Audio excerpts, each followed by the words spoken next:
Now, we heard on the Sunday media round the Leader of Reform, Nigel Farage, saying something that is often repeated, which is what is the point of us transitioning to net zero when we are responsible for such a tiny fraction of the world's emissions.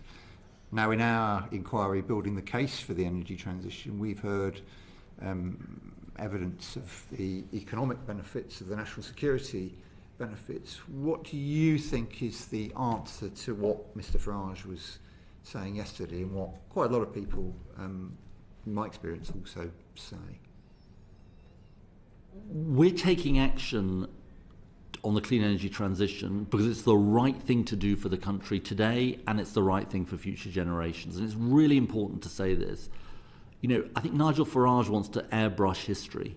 He wants people to forget about the fact that it was our exposure to fossil fuels that led to the worst cost of living crisis in generations. Family finances wrecked, business finances wrecked and still paying the price, perhaps we'll come on to that, and public finances wrecked as well.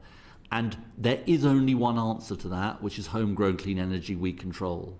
And the security you get from that homegrown clean energy is what is now essential for our energy security and our national security. And anything else, any decision to say let's just remain on fossil fuels subject to a global market controlled by petrostates and dictators is frankly surrenders our energy security and indeed our national security.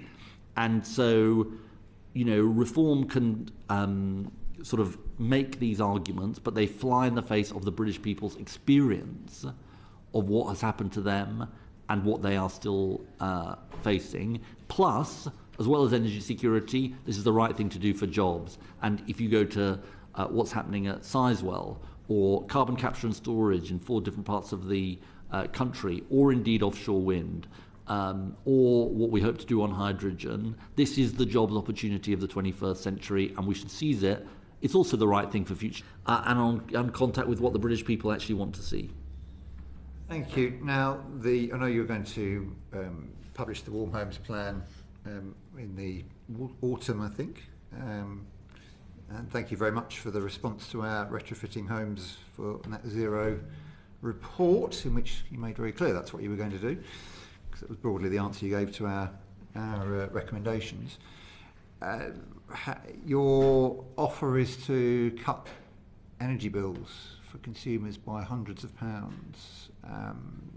How will you ensure that people recognise that this is the result of government action? Well, look, I think the most important thing is that it happens.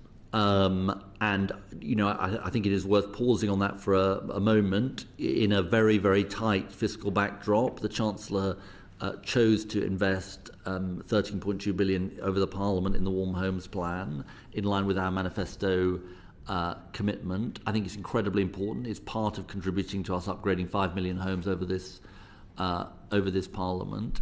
And look, this is about social justice. This is, if you take our Warm Homes obligation, this is about delivering in particular, and we'll talk more about this in the autumn, to the poorest families, a combination of energy efficiency, heat pump technology, batteries, solar panels that can cut people's bills for good. And this is something that the Prime Minister often talks about, which is not a sticking plaster, but actually cutting bills for good.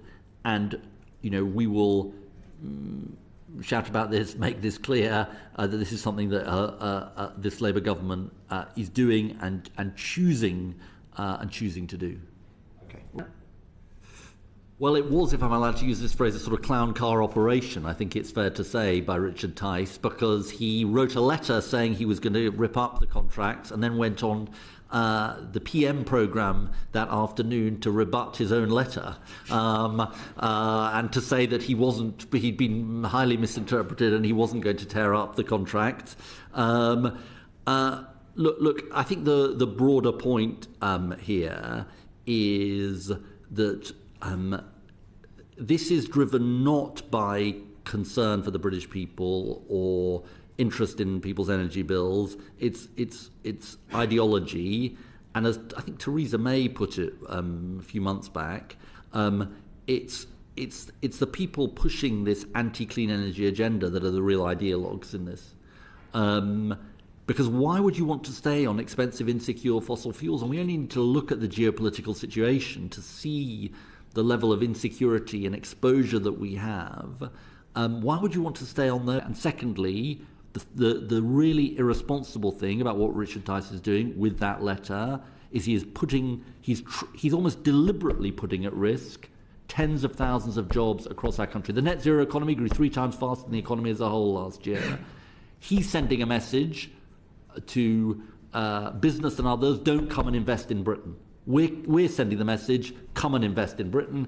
And actually, to the tune of about 50 billion, they have been investing in Britain since the election, making commitments to invest in Britain, and that's about good jobs for people up and down the country, including in your constituency and indeed Richard Tice's.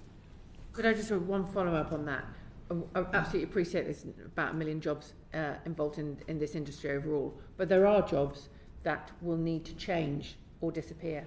So what do you see your role as Secretary of State? As you said, you're an industrial policy department as well as an energy policy department. What do you see your role as in making sure that transition away from dirty fossil fuels does not mean the kind of absolute trashing of communities that we saw in our lifetime 40 years ago? Look, we should be judged on the justice of this transition. We are absolutely determined to have a just transition. And look, let's just take the North Sea for a minute. 70,000 jobs were lost in the North Sea, have been lost in the North Sea in less than a decade, because the North Sea is a declining basin. And the truth is that unless you build that future in carbon capture and storage, in offshore wind, in hydrogen, in a whole range of other areas, unless you make sure that when we build that offshore wind, it is built in Britain as well as elsewhere, then we are not going to replace those jobs that are declining. And so, I absolutely accept that we should be judged on the justness of this transition. In order to make this transition just, you've got to have put in place the levers to make it so, and that's, in a way, goes back to the opening question from the chair.